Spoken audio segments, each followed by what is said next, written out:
I'm like, hey, what's up, hello? Since your pretty ass soon as you came in the door. I just wanna chill, got a sack for us to roll. Married to the money, introduced her to my stove. Showed her how to whip and now she remixing for low. She my track queen, let her hit the bando.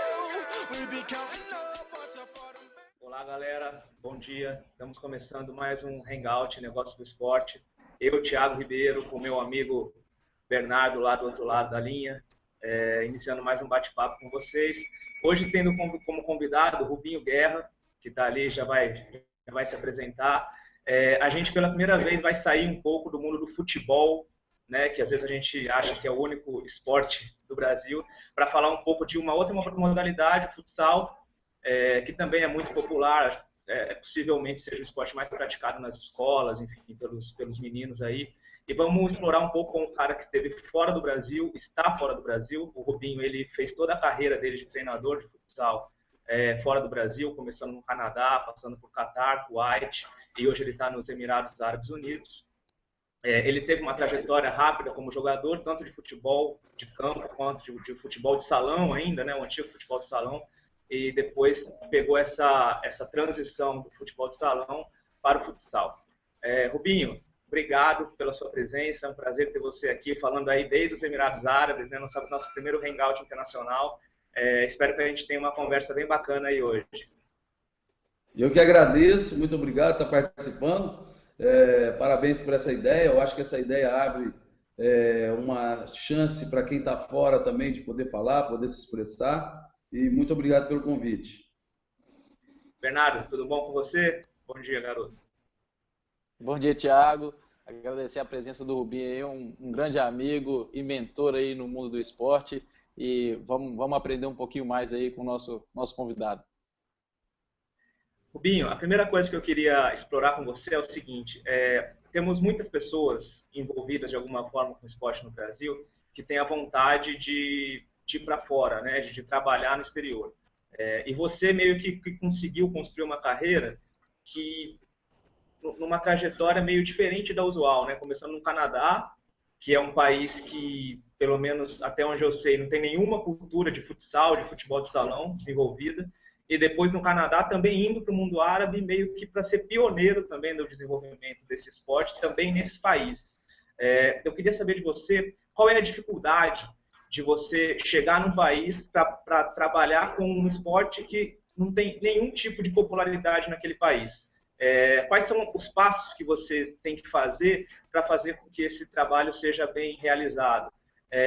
Tem alguma coisa de conscientização, primeiro, do que é o esporte, para depois começar os determinados treinamentos? Você precisa se adaptar, por exemplo, o Canadá é um país, a maior parte do ano, frio. Já aí no mundo árabe você tem uma temperatura quente pra caramba. Como que isso altera treinamentos? Enfim, dá um panorama geral para a gente das dificuldades, dos desafios que você encontrou ao longo dessa sua trajetória e como você teve que adaptar o seu trabalho de um país para o outro. Thiago, você tocou num assunto aí que me ajudou muito, foi também ter ido para o Canadá, que é um país que tem 7 meses de neve, né? De 7 meses de frio. Então, o esporte indoor, ele é muito praticado.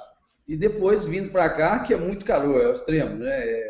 Nós vivemos aqui 58 graus no verão, temos 7 meses de muito calor. Então, também o esporte indoor, ele é bem-vindo por causa do ar-condicionado. É impossível praticar esportes outside. Então, o que a gente tem que se adaptar, em primeiro lugar, eu acho que para chegar, para quem quer vir trabalhar no exterior, é manter o sonho. Investir em falar outras línguas e ser um empreendedor nato, porque a gente vai enfrentar dificuldades em qualquer país, que nada é fácil assim. Então, chegar e convencer aos presidentes, aos diretores, que vale a pena investir no esporte, a gente tem que ter uma certeza daquilo que está fazendo, para quando começar a desenvolver, obter os resultados e eles verem que realmente valeu a pena o investimento. Trabalhar, desenvolver o futsal fora do país não é só desenvolver um treinamento. A gente trabalha com desenvolvimento de arbitragem, a gente trabalha com desenvolvimento do marketing do futsal em geral, criando o departamento de marketing da federação de futsal. Nós trabalhamos também com as categorias de base que são criadas, começando do teto para o chão, como se viesse do roof, né? De cima para baixo. É diferente do Brasil, que a gente começa de 6 anos, 7 anos. Então, aqui nós começamos com os jogadores adultos que vêm do futebol, geralmente aqueles que não vão bem no futebol, que acabam vindo para o futsal, debandando para o futsal.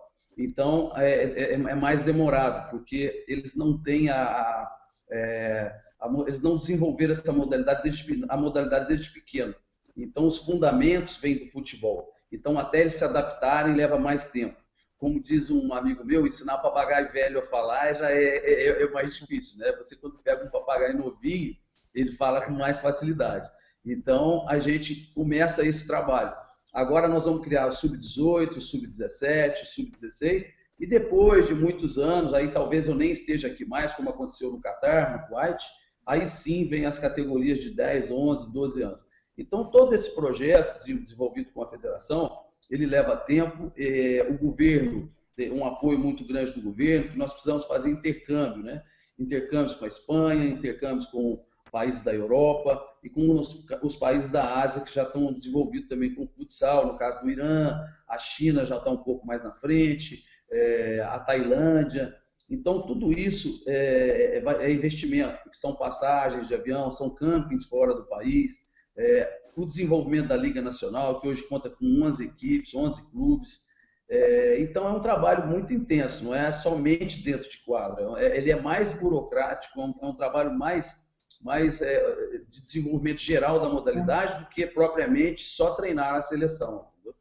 Entendi. Esse trabalho fora das quadras, você sempre conseguiu construí-lo da mesma forma nos diferentes países que você esteve? Porque, pelo que você está me falando, aí nos Emirados você conseguiu fazer um projeto junto com a federação, né, de desenvolvimento, etapa por etapa. Isso, me parece que exige um tempo, né, uma certa paciência da pessoa que está investindo, né? Ela sabe que o resultado não vai ser de hoje para amanhã. Até que ponto você tem essa tranquilidade para fazer um projeto, fechar o projeto e saber que ele vai ser aplicado, mesmo que você, no primeiro ano, ou nos primeiros 6 meses, não dê o resultado que o investidor, o presidente da federação, seja lá o que for, estivesse esperando? A tranquilidade é já saber que, quando a gente vem contratado, que o governo já tem uma verba destinada para isso, né? Então, a gente já tem um budget anual para o futsal. Então, quando a gente apresenta o projeto, esse projeto vai ser aprovado, a verba já está mais ou menos que já está aprovada para o desenvolvimento. Sendo que no Brasil é muito difícil, não tem essa organização, depende muito de empresas privadas, né? E depende mais do departamento de marketing do que do governo. Então, o primeiro passo é mostrar que esporte é saúde, que os meninos vão praticar o futsal na escola, vamos criar o campeonato universitário, vamos criar os campeonatos escolares, faz um projeto geral e entrega. Esse projeto vai dar entrada na federação e automaticamente vai dar entrada no governo, porque aqui eu sou empregado do governo. Eu não sou empregado da Confederação Brasileira de Futebol, de futebol de salão, como é no Brasil. Nós temos todo um respaldo do governo aqui, como a casa que eu moro é dinheiro liberado pelo governo, o carro que eu ando é liberado pelo governo, então nós somos empregados do governo. Nós temos plano de saúde aqui excelente, então você sabe, já tem a tranquilidade para trabalhar. Então, quando você tem a tranquilidade para trabalhar e eles começam a ver que você realmente, o que você está apresentando é possível, né, o resultado com certeza vai acontecer.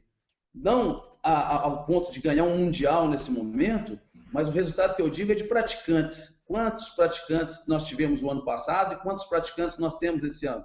Né? Não é o resultado somente de ganhar medalhas ou ser campeão. É o resultado mesmo de ver que a criançada está interessada em participar, que as escolinhas de futsal no país já começaram a mobilizar, já começaram a abrir, já tem 3, 4, né? Como está sendo também está desenvolvendo o jiu-jitsu aqui nos Emirados Árabes com muitos professores brasileiros. Então, eles acreditam que isso vai fazer bem para a juventude, que isso vai fazer bem para a saúde do jovem e o desenvolvimento do esporte é a base da educação de um povo, né? E não é só a base para vitórias, não. É a base de... A vitória ela é geral. Qual que é a vitória? A vitória é saber que o povo está gostou do esporte, se adaptou a ele e a cada dia busca mais. E os clubes estão crescendo. Então, ano passado, vamos supor, tinham 8, 9 jogadores em cada clube. Hoje nós temos 16 cheios e muitos meninos batendo na porta para treinar.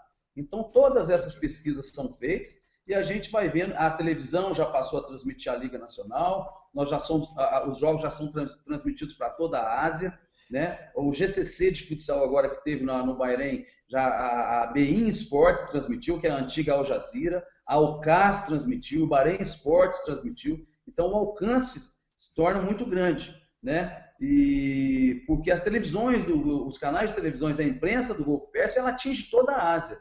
E nós temos esse problema no Brasil, né? A televisão brasileira, ela passa os jogos para cá de madrugada. Então, nós não temos essa chance de mostrar o nosso produto no horário que nós podemos mostrar tanto para a Ásia como para a Europa aqui, que é mais ou menos parecido, entendeu? Então, são vários fatores que ajudam. E eu estou muito feliz aqui por isso e aprendi a trabalhar com eles da forma que eles querem, da forma que eles gostam. Eles têm um tempo diferente da gente, eles demoram mais para desenvolver, mas em compensação eles te dão mais chance e te dão mais tranquilidade para desenvolver. Não tem uma cobrança que nós temos um contrato com aquela empresa de 10 meses, as coisas têm que dar certo. Não é bem assim, é uma coisa com mais tranquilidade, com mais tempo, então fica gostoso de trabalhar. Entendi. Bernardo? Oi, Thiago. Manda lá, tem alguma coisa que você queira inserir na conversa? Algum tema? É interessante o Rubinho falando aí do crescimento da modalidade, né? A gente tem uns números, hoje das 209 federações filiadas à FIFA, que é quem controla o futsal no mundo, hoje dessas 209, 150 já praticam futsal, já tem suas confederações nacionais de futsal. Isso aí demonstra o crescimento da modalidade, não só no Brasil como no mundo. E o crescimento da modalidade, eu acho que também na Ásia, eu acho que a Ásia é um mercado que está crescendo, não só para o futsal, também para o futebol. Há 5 anos atrás, a China contratava 8 milhões, gastava 8 milhões de reais em contratações de jogadores brasileiros. Hoje está girando em torno de 255 milhões. Foi o país que mais gastou na última janela de transferência aqui no Brasil. Então, fazendo um paralelo com isso, Rubinho, esse desenvolvimento da Ásia, esse desenvolvimento não só esse investimento deles em ginásios, em infraestrutura e também em grandes atletas para fazer com que o esporte deles se desenvolva, isso é muito importante. E você vê esse crescimento aí também no futsal, nesse investimento, tanto em grandes atletas para melhorar o nível técnico, quanto em infraestrutura para que cada vez mais vocês tenham jogadores daí praticantes da modalidade? O que a gente tem que tomar cuidado no desenvolvimento do futsal, em comparação com o futebol, eu tive no Catar 3 anos, no Kuwait, nós não podemos abrir essa transferência de atletas internacionais para vários atletas. Nós temos que tomar muito cuidado com isso pelo seguinte, um time de futsal, ele tem 4 atletas, 5, né, com goleiro. Então, se você abrir uma liga para contratar 4 jogadores internacionais, nós não vamos ter locais jogando. Então, a ideia, o ano que vem aqui para os Emirados, é abrir a transferência para cada clube primeiro, né? O Kuwait o Kuwait começou uma liga com 16 clubes. Hoje o Kuwait tem 9 clubes na liga. Por quê? Não são todos os clubes que têm dinheiro para contratar. E o Kuwait abriu para 4 internacionais. O Kuwait chegou ao Mundial, desenvolveu o futsal com muita rapidez. O nível kuwaitiano hoje é muito bom. Eles são os campeões disparados aqui no Golfo. Só que essa abertura também ela gera problemas.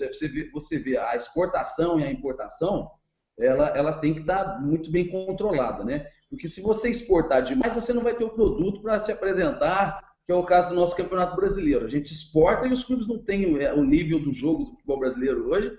É um nível que deixa a desejar muito em comparação com o nível europeu, né? E importar também, eu acho que tem que ter também um limite, né? Porque senão daqui a pouco nós vamos ter no Campeonato Brasileiro só jogadores paraguaios, argentinos, e quem vai sofrer com isso é a seleção brasileira. Isso vai arrebentar na nossa seleção. Porque hoje nós estamos contratando camisas 9, camisa 10 da Argentina, do Paraguai e do Chile. E aí? E a base? Quando é que nós vamos voltar a fazer outros camisas 10, outros atacantes, que é o que falta para a gente? Porque defensor nós temos, assim, há muito, né? Nós temos, está sobrando. Agora nós precisamos criar craques, né? Que era o que o Brasil fazia e não parou.